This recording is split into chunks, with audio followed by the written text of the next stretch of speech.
नमस्कार दोस्तों, आज हम सब फिर एक नए वीडियो के साथ क्लास की शुरुआत करते हैं। आज की आपकी वीडियो आपके आने वाले सीटेट एग्ज़ाम के लिए मोस्ट इम्पॉर्टेंट है, जिसमें हम सब प्रैक्टिस सेट क्वेश्चन को सॉल्व करेंगे। जैसा कि आप सब जानते हैं, अगर आप कोई भी एग्ज़ाम की तैयारी कर रहे हैं, जब तक उस एग्ज़ाम से संबंधित जो सब्जेक्ट है उससे संबंधित आप प्रैक्टिस सेट क्वेश्चन को नहीं सॉल्व करेंगे, तब तक आपका कंसेप्ट क्लियर नहीं होगा। और सीटेट ऐसा एग्ज़ाम है, आपके ज़्यादा से ज़्यादा क्वेश्चन पे ही निर्भर होता है। ज़्यादा से ज़्यादा प्रीवियस ईयर सॉल्व करिए, ज़्यादा से ज़्यादा प्रैक्टिस सेट को सॉल्व करिए, आप सीटेट में बहुत अच्छा स्कोर ला जाएंगे। आज जो पेपर हम सब सॉल्व करेंगे, जो क्वेश्चन हम सब सॉल्व करेंगे, जो आपके सीटेट के एग्ज़ाम के एकदम पैटर्न पे है, वही क्वेश्चन इसमें सम्मिलित किए गए हैं।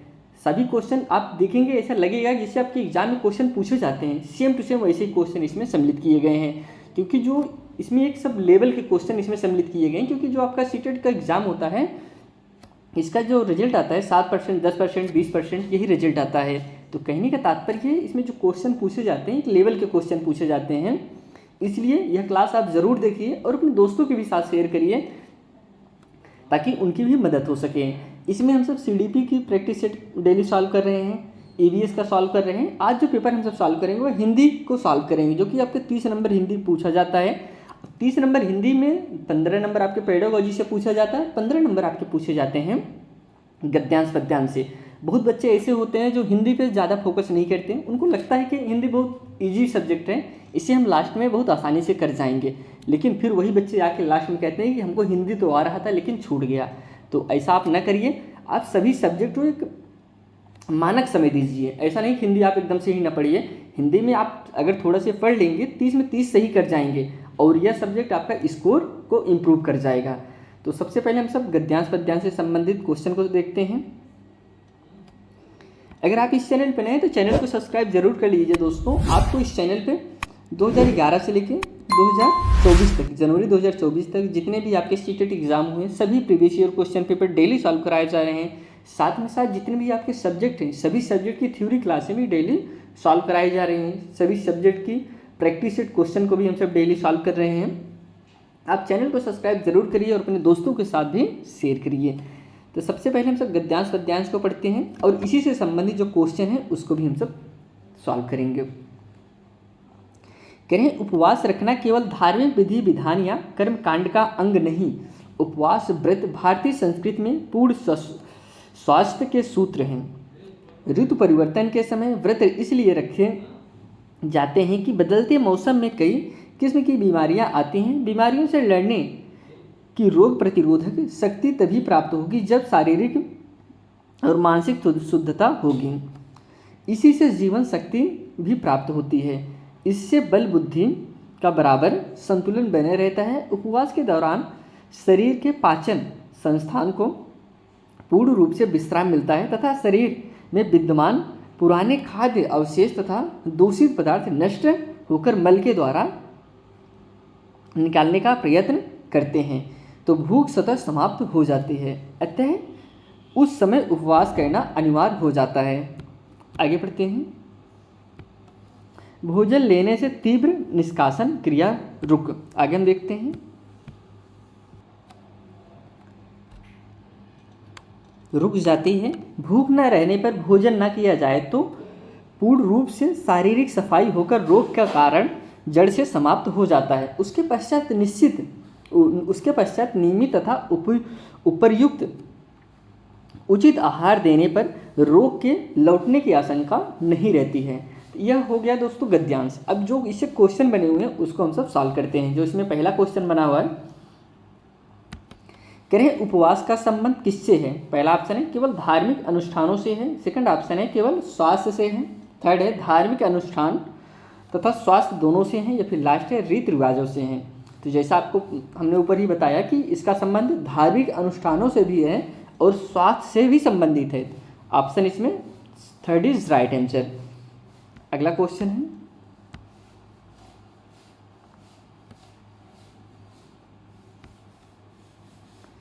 बदलते मौसम का प्रभाव किस पर पड़ता है। पहला ऑप्शन है स्वास्थ्य पर, सेकंड ऑप्शन है धार्मिक विधि विधान पर, थर्ड ऑप्शन है केवल पाचन शक्ति पर, लास्ट ऑप्शन है हृदय पर। बदलते मौसम का जो प्रभाव पड़ता है किस पे पड़ता है, तो राइट आंसर इसमें हो जाएगा ऑप्शन नंबर फर्स्ट सही, स्वास्थ्य पर प्रभाव इसका पड़ता है। अगला जो क्वेश्चन है, शारीरिक और मानसिक शुद्धता से क्या प्राप्त होता है? पहला ऑप्शन है रोगों से लड़ने की शक्ति, सेकंड ऑप्शन है ईश्वर की प्राप्ति, थर्ड ऑप्शन है तीव्र भूख लगती है, फोर्थ ऑप्शन है विजातीय पदार्थ शरीर से निकल जाते हैं। राइट आंसर इसमें फर्स्ट हो जाएगा रोग से लड़ने की शक्ति। अगला क्वेश्चन है, इसमें जितने भी क्वेश्चन बने हैं सभी क्वेश्चन दोस्तों आपके वही गद्यांश से ही बने हुए हैं। रोगों के लड़ने की संभावना कब कम हो जाती है? पहला ऑप्शन है जब उपवास रखते हैं, सेकंड ऑप्शन है जब मनपसंद भोजन करते हैं, थर्ड ऑप्शन है जब बिना भूख के भोजन करते हैं, लास्ट ऑप्शन है जब बिना भूख के भोजन ना किया जाए। कब लौटने की संभावना कम हो जाती है? तो राइट आंसर इसमें हो जाएगा ऑप्शन नंबर डी सही है, जब बिना भूख के भोजन ना किया जाए। Option D is right answer. अगला जो क्वेश्चन है,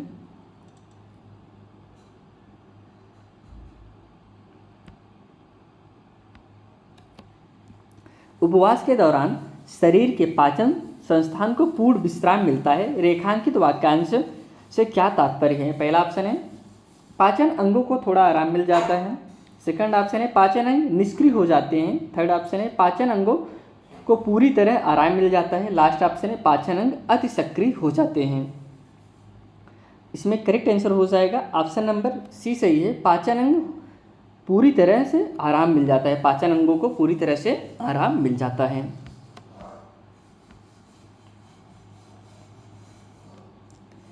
नेक्स्ट क्वेश्चन है, गलत खाद्य पदार्थ ही विजातीय द्रव्य यानी विष का काम करते हैं। यहाँ गलत खाद्य पदार्थ से क्या तात्पर्य है? पहला ऑप्शन है जो पदार्थ खाने योग्य नहीं होते हैं, सेकंड ऑप्शन है जो पदार्थ शरीर को हानि पहुंचाते हैं, थर्ड ऑप्शन है जो पदार्थ खाने योग्य होते हैं, लास्ट ऑप्शन है जो पदार्थ शरीर को लाभ पहुंचाते हैं। इसमें जो कि करेक्ट आंसर हो जाएगा ऑप्शन नंबर बी सही है, जो पदार्थ शरीर को हानि पहुंचाते हैं वही तो आपके विषादी पदार्थ या विष का काम करते हैं।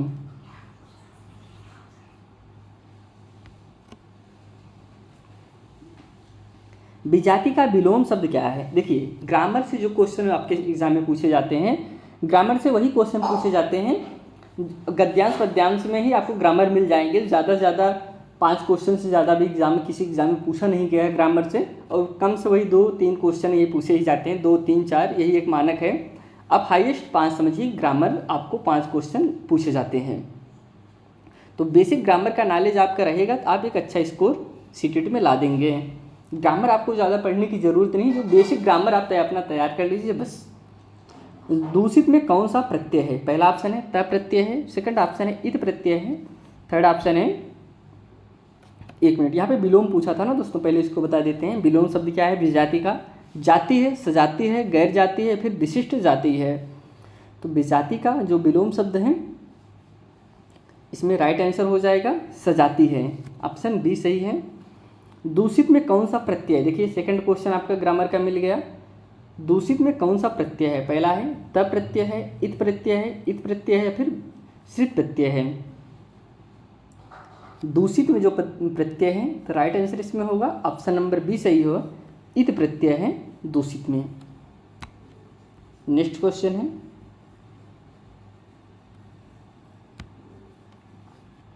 निम्नलिखित में से कौन सा विशेषण का उदाहरण है? पहला ऑप्शन है अजगर, आहार, अमृत, असली। तो इसमें विशेषण का उदाहरण पूछ रहे हैं, तो राइट आंसर इसका हो जाएगा ऑप्शन नंबर डी सही है, जो असली है यही दोस्तों विशेषण का उदाहरण है। नेक्स्ट क्वेश्चन है, अब यहाँ से दोस्तों 100 से लेके 1 से 5 तक जो क्वेश्चन पूछे गए हैं, तो वही आपके कुछ कविता दिया गया है उसको पढ़ना है, उससे जो क्वेश्चन बने हैं उसको सॉल्व करना है।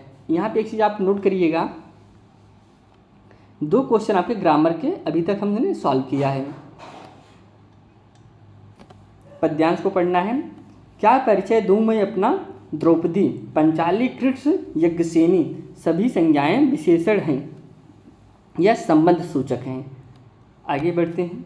कह रहे हैं कभी गौर किया है तुमने मेरा कोई मान नहीं, द्रोणाचार्य के अपमान का बदला चुकाने को पिता को चाहिए था योद्धा, और धृष्टद्युम्न के पीछे यज्ञ की अग्नि से औचक ही निःसृत में सबको स्तब्ध कर। आगे बढ़ते हैं। खुद ही प्रयोजन बनती रही आजन्म, सुई को नोक के बराबर भूमि ना पाने वालों के औरस, अब तक मुझ पर उंगली उठाते थकते नहीं कि लाखों लोगों की मृत्यु का कारण मैं रही। और भी कई कहानियाँ बोली हैं उन्होंने महज इसलिए कि मैं कभी रोई नहीं, गिड़गिड़ाई नहीं।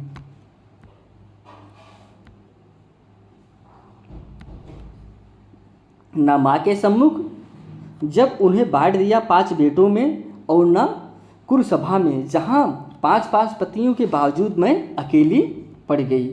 अब यहाँ पे जो क्वेश्चन बने हुए हैं उसको हम सब सॉल्व करते हैं। निश्रित शब्द है दोस्तों, क्या है? तत्सम है, तद्भव है, देशज है, विदेशज है। तो राइट आंसर इसमें हो जाएगा ऑप्शन नंबर ए सही है, तत्सम शब्द है निश्रित शब्द।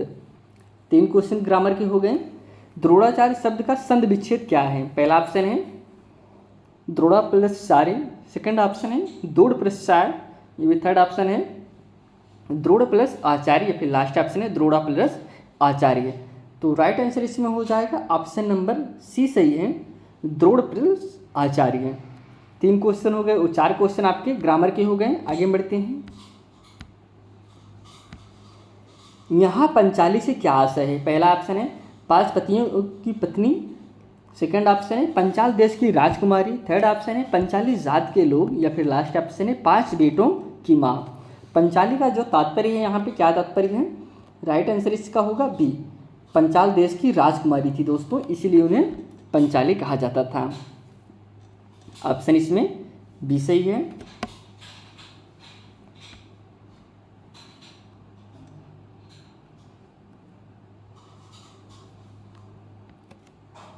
पिता को चाहिए कि एक योद्धा, यहाँ किस योद्धा की बात हो रही है? पहला है द्रुपद के, सेकंड है अर्जुन के, थर्ड है अश्वत्थामा के, लास्ट है धृष्टद्युम्न के।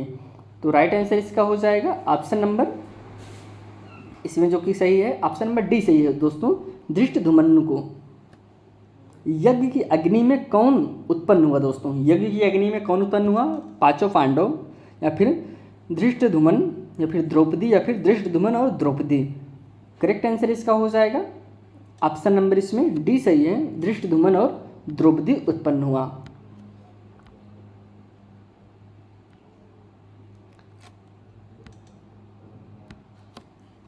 कुरुसभा में उपस्थित द्रौपदी के पत्नियों को क्या कहा जाता है? ऑप्शन है पांचाल कहा जाता है, कुरु कहा जाता है, पांडव कहा जाता है, फिर आभिर कहा जाता है।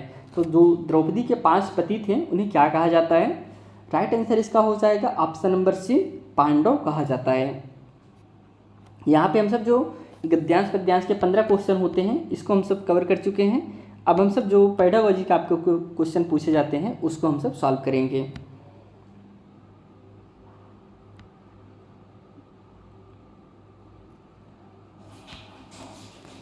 मनुष्य अनुभव के माध्यम से भाषा ठीक उसी प्रकार से सीखते हैं जिस तरह वे अन्य कौशल सीखते हैं। यह किस विचार के सिद्धांत की ओर संकेत करते हैं?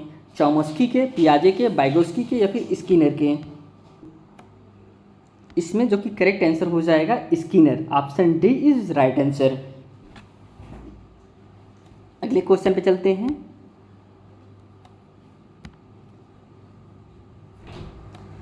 यदि शिक्षक विद्यार्थियों को शब्दावली सीखने में मदद करना चाहते हैं तो निम्नलिखित में से कौन सा तरीका सबसे प्रभावशाली होगा? तो क्या शब्दावली है दोस्तों? शब्दावली सीखने में मदद करना चाहता है कौन? शिक्षक चाहते हैं। तो पहला है कहानियों और चित्रों का प्रयोग, या फिर दोहराव ड्रिल का प्रयोग। अगले ऑप्शन पर देखते हैं लिखित अभ्यास का प्रयोग, लास्ट ऑप्शन है पाठ्य पुस्तकों का प्रयोग। तो करेक्ट आंसर इसका फर्स्ट हो जाएगा, ऑप्शन इसमें ए सही है। अगला जो क्वेश्चन है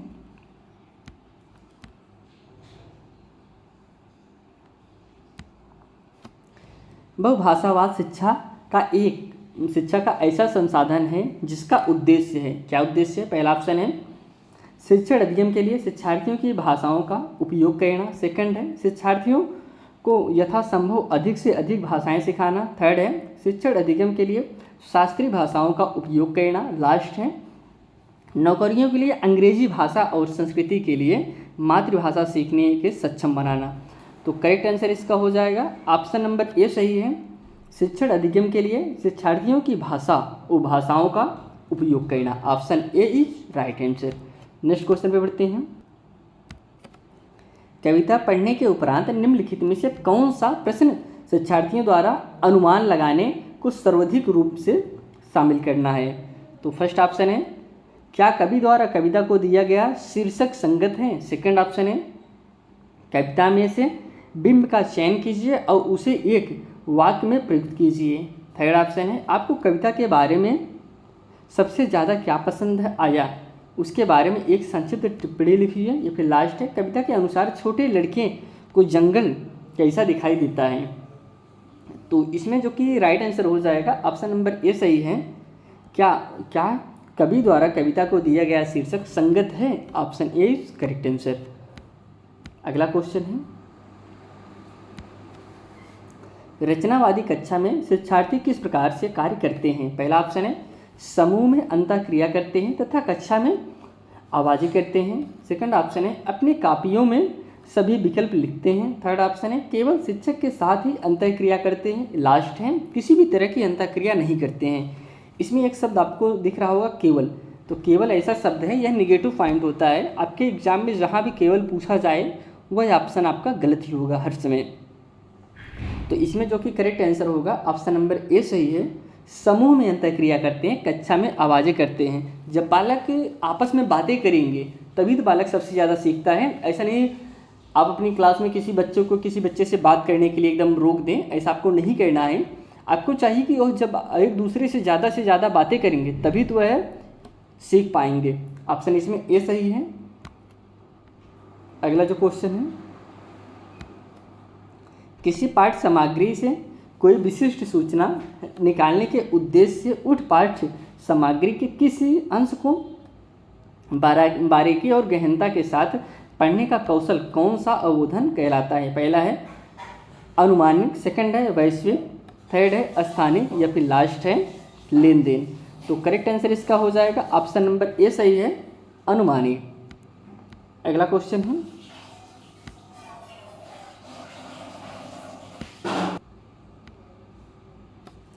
निम्नलिखित में से कौन सा लेखन अभ्यास शिक्षक द्वारा आधार प्रदान करने का एक अच्छा उदाहरण है? पहला है, शिक्षार्थियों को उनके वाक्य या विचार का प्रारंभ करने के लिए शुरुआती वाक्य उपलब्ध कराना। सेकंड है, एक बार जब शिक्षार्थी लेखन कार्य समाप्त कर ले तब मानदंड निर्देशों के आधार पर ग्रेड देना और उसे साझा करना। थर्ड ऑप्शन है, शिक्षार्थियों के साथ विषयों की एक सूची साझा करना और अपनी पसंद के विषय पर उन्हें लिखने के लिए कहना। लास्ट ऑप्शन है, शिक्षार्थियों को एक अनुच्छेद पढ़ने और मुख्य पात्र के बारे में अपनी राय लिखने के लिए कहना। तो इसमें जो कि राइट आंसर हो जाएगा ऑप्शन नंबर इसमें ए सही है। शिक्षार्थियों को उनके वाक्य या विचार का प्रारंभ करने के लिए शुरुआती वाक्य उपलब्ध कराना। Option A is correct answer. अब देखिए क्वेश्चन जिसमें जो पूछे जाते हैं, ऑप्शन आपकी जो पास रहेंगे, कौन सा ऑप्शन सबसे ज़्यादा सही है वही आपको टिक करना है। आप बच्चे को शुरुआत थोड़ा सा दे दीजिए, जब बच्चा थोड़ा सा शुरू कर जाएगा लास्ट तक अपने आप पहुँच जाता है। इसी को कहते हैं पाड़ देना। दोस्तों पाड़ आप ले पाएंगे, उसकी ने कहा था। पाड़ देना मतलब यही होता है जब कोई चीज़ बालक करना चाह रहा है, फंस रहा है, आप उसे थोड़ी सी मदद कर देंगे तो वह अपने निष्कर्ष तक पहुँच जाता है। यही होता है पाड़ देना। अगले क्वेश्चन पे बढ़ते हैं। अपने आरंभिक वर्षों में बच्चे दीवार, फर्श और कॉपी उत्तर पुस्तिका में आड़ी तिरछी रेखाएं बनाते हैं। भाषा सीखने का यह अवस्था क्या कहलाती है? पहला ऑप्शन है स्क्रिबलिंग, सेकंड ऑप्शन है प्रारंभिक साक्षरता, थर्ड ऑप्शन है लेखन कौशल, या फिर लास्ट ऑप्शन है ग्राफिक विकास। तो क्या कहलाता है? ऑप्शन इसमें बी सही है, प्रारंभिक साक्षरता कहा जाता है। अभी बालक आपके पास छोटा बच्चा हो, आप उसके लिए कोई भी नया नोटबुक लाइए, दे दीजिए, आप जैसे हटेंगे पूरा बुक में ऐसे गोच डालेगा। लेकिन आपने कभी नोटिस किया है वह जो यह लाइनें बना रहा है, आड़ी तिरछी लाइनें बना रहा है, क्या इसके लिए वह किसी से नकल मारा है? किसी से नकल मार के किया? नहीं दोस्तों, उसका दिमाग खुद, उसके दिमाग में जो काम किया वैसे ही वह लाइन बनाया। कहने का तात्पर्य है इससे ही वह दोस्तों सीख रहा है। इसके लिए वो किसी से नकल थोड़ी मार रहा है, उसके दिमाग में जो चल रहा है उसी से वह इसको सॉल्व कर रहा है।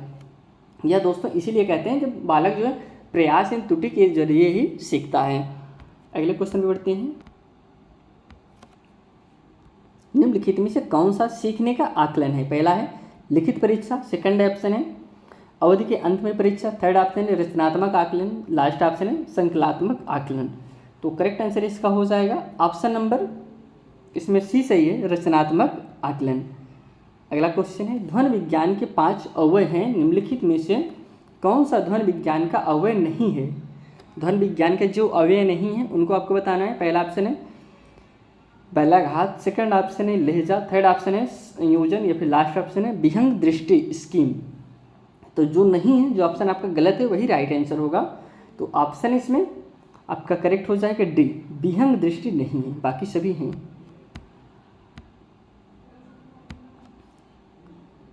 यदि एक बालक किसी एक भाषा का अच्छा अच्छी पाठिका है तो वह दूसरी अथवा किसी अन्य भाषा का अच्छा पाठक हो सकता है या सकती है जब वह दूसरी अन्य भाषा सीखता है। इसे जाना जाता है, क्या जाना जाता है? पठन क्षमता, पढ़ने की रणनीति, थर्ड ऑप्शन है कौशल का अंतरण, लास्ट ऑप्शन है उच्च स्तरीय कौशल। इसे हम क्या कहेंगे? इसमें राइट आंसर है कौशल का अंतरण कहलाता है दोस्तों। ऑप्शन इसमें सी सही है। इनमें से कौन सा पढ़ने का उपकौशल नहीं है? उपकौशल नहीं है जो आपको वह बताना है। पहला ऑप्शन है ऊंचे स्वर में पढ़ना और अर्थ बताना, सेकंड है पाठ्य सामग्री को सूचना हेतु ध्यान से देखना, थर्ड ऑप्शन है निष्कर्ष निकालने के लिए पढ़ना, लास्ट ऑप्शन है बेहतर उच्चारण हेतु पढ़ना। तो करेक्ट आंसर इसका हो जाएगा ऑप्शन नंबर इसमें डी सही है, बेहतर उच्चारण हेतु पढ़ना। उपकौशल यह नहीं है। नेक्स्ट क्वेश्चन पे बढ़ते हैं। किसी शिक्षार्थी की भाषा विषय क्षेत्र में किसी विशिष्ट कमजोरी को किसके द्वारा पहचाना जा सकता है? पहला ऑप्शन है निष्पादन परीक्षण के द्वारा, सेकंड ऑप्शन है निदानात्मक परीक्षण के द्वारा, थर्ड ऑप्शन है योगात्मक परीक्षण के द्वारा, लास्ट ऑप्शन है लिखित परीक्षा के द्वारा। इसमें राइट आंसर हो जाएगा ऑप्शन नंबर बी सही है, निदानात्मक परीक्षण के द्वारा पहचाना जा सकता है।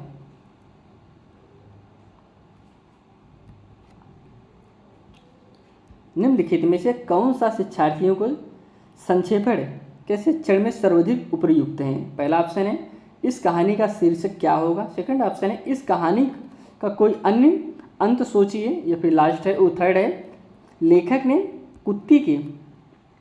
कुत्ते के पात्र को किस प्रकार चित्रित किया है, या फिर लास्ट ऑप्शन है दी गई तस्वीर के आधार पर अनुमान लगाइए कि कहानी में क्या हो रहा है। तो करेक्ट आंसर इसका हो जाएगा, इसमें राइट आंसर जो है यहाँ 119 है ना, इसमें ये सही है, इस कहानी का शीर्षक क्या होगा, option A is correct answer. अगला और लास्ट क्वेश्चन है निम्नलिखित में से कौन सा प्रथम भाषा के अर्जन में महत्वपूर्ण कारक है? पहला ऑप्शन है शिक्षक, सेकंड ऑप्शन है विद्यालय, थर्ड ऑप्शन है अवसरों की प्रकृति, या फिर लास्ट ऑप्शन है पहचान तथा प्रोत्साहन। राइट आंसर इसमें सी हो जाएगा, अवसरों की प्रकृति। यहाँ पे आज हम सब हिंदी के जो 30 क्वेश्चन थे इन सभी क्वेश्चनों को प्रैक्टिस किए हैं। ये सभी वह क्वेश्चन हैं जो आपका सीटेट एग्जाम के संभावित क्वेश्चन है, आपके सीटेट एग्जाम में पूछे जा सकते हैं, या प्रैक्टिस सेट की आपकी क्लास है। अगर आपने हिंदी को अच्छे से तैयार कर लिया, हिंदी से आपका 2 भी सब्जेक्ट तैयार हो जाता है, एक हिंदी और एक संस्कृत, क्योंकि जो सिलेबस है सिलेबस हिंदी और संस्कृत का सेम ही सिलेबस है, इसमें एक भी पॉइंट चेंज नहीं है, बस वह हिंदी में लिखा रहेगा और वह संस्कृत में लिखा रहता है। इसी के साथ यह क्लास यहीं समाप्त करते हैं। आपसे हम एक नए फिर वीडियो में मिलते हैं, तब तक के लिए दोस्तों धन्यवाद।